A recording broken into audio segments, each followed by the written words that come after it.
What's up, y'all? You're watching Union Minded. I'm your host, Eric, and today I want to talk to you about Joe Manchin and Christian Sinema.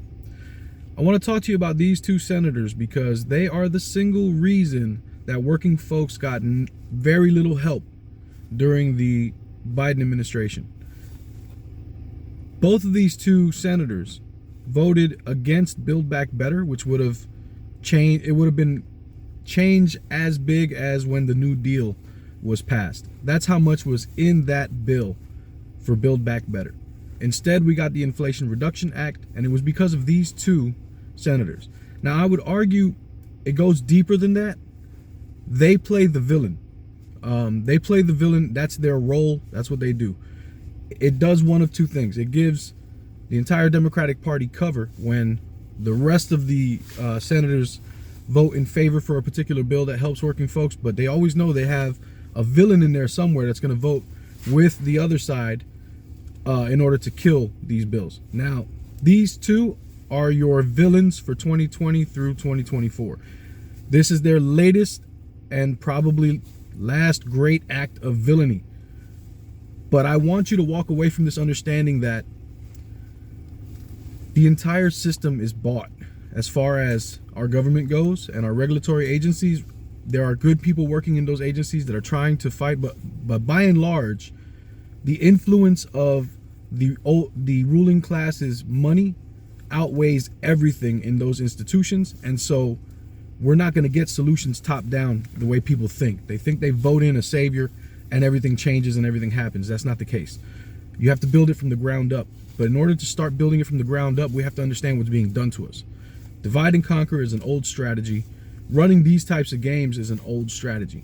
This is a great article that Rolling Stone put out to kind of paint you what goes on. So I want to dive into the article and let you hear it.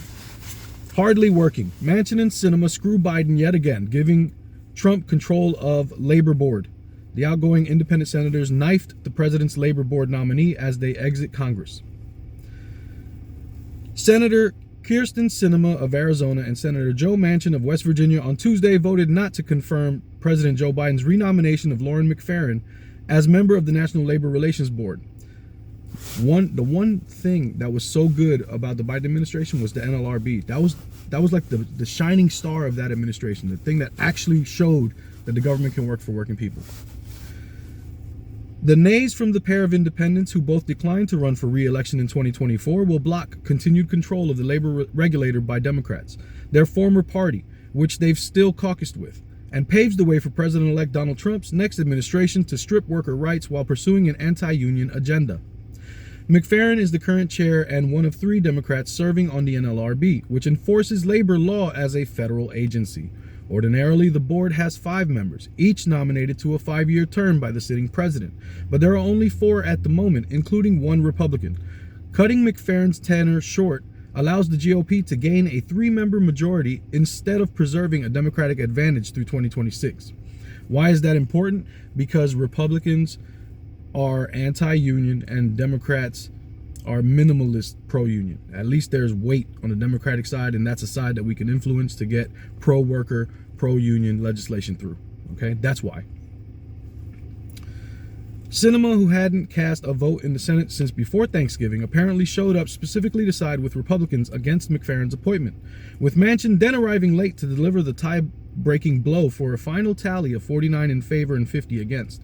Had he not turned up, Vice President Kamala Harris would have presumably voted to keep McFerrin on track for another term on the NLRB. Democrats in the chamber and independent Senator Bernie Sanders had urged outgoing Senate Majority Leader Chuck Schumer to do everything he could to ensure Democrats retain the balance of power on the board. Again, that's because it's a board that is supposed to fight for working people. It's supposed to be the judge that makes everything equal between the ruling class and the working class.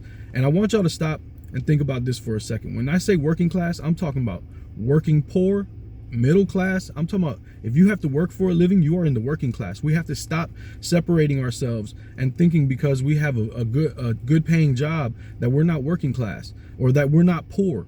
We have to stop doing that. I understand that we may not experience poverty, but we are an illness away from poverty. We are an accident away from poverty. Poverty's at our doorstep. We're not separate from poverty. We're not close to a millionaire. We're closer to poverty. And so we have to align our solidarity with the working class. And that includes everybody who has to work for a living. I want y'all to keep that in mind.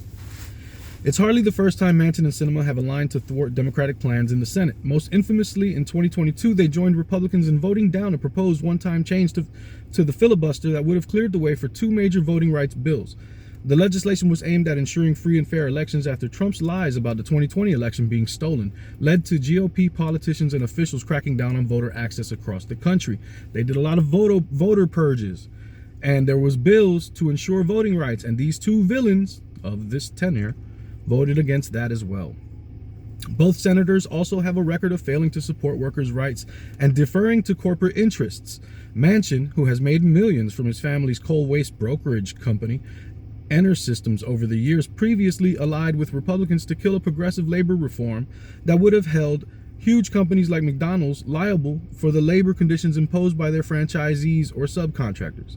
He also effectively killed the Build Back Better Act. Remember, I was mentioning that earlier, which had a provision to penalize companies that prevent employees from unionizing. Again, rotating villains. Sinema opposed it as well, and she once made a spectacle of voting against an increase to the minimum wage. It's unclear what Manchin plans to do after his term ends in January, but he served as president of Systems before entering politics and could return to the energy business. Also, Manchin was at the Army-Navy game with Trump in the suite, so I'm sure he's got plans after he leaves office. He will be succeeded on the Hill by West Virginia Governor Jim Justice, a Republican.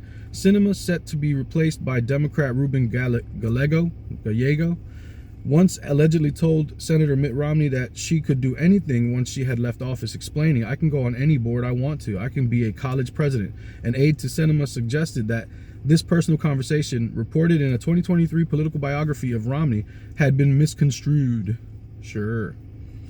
Nevertheless, the political stances they took in the Senate have positioned Sinema and Manchin to cash in on corporate opportunities, like many former conservative Democratic lawmakers who acted as a thorn in the side of their party before becoming lobbyists or consultants. After all, both senators have done plenty to protect rich executives' profits while ensuring they can continue to exploit low-wage workers. The takeaway is this: real change never comes without real grassroots demand for change. Power doesn't recognize us. They don't see us. The only time they see us is when someone like Luigi Mangione attacks back at the power class and kills a CEO in the street. And the only reason they see us is because when we saw that, we said, that's a hero there. That's a good dude. He did something good. He's fighting back against the system that is harming all of us. Like it or not, that's the reaction the public had. It wasn't condoning an act of murder, but that's how they want you to think about it. It was empathy for a system that exploits us all. But they don't want you to see that. That's why I always say the fight's not left and right, it's up and down. I'm telling you, I'm done with the nonsense. It's all, we want to talk about economics? That's what this is. We are getting exploited. We're getting robbed. That's what this is. We see who's robbing us. Somebody lashed out. They're all freaking out. But make no mistake, the game is still ongoing. They're still robbing us. It has to come from the grassroots. We have to do the hard work of organizing together in order to create a better world for tomorrow. But it starts with you and it starts with me. Because the fight's not left and right, it's up and down, and it's going to take solidarity to win always. Each one teach one, get out there and reach one, and remember, there can be no union without you and I, front and center. So let's go! Peace.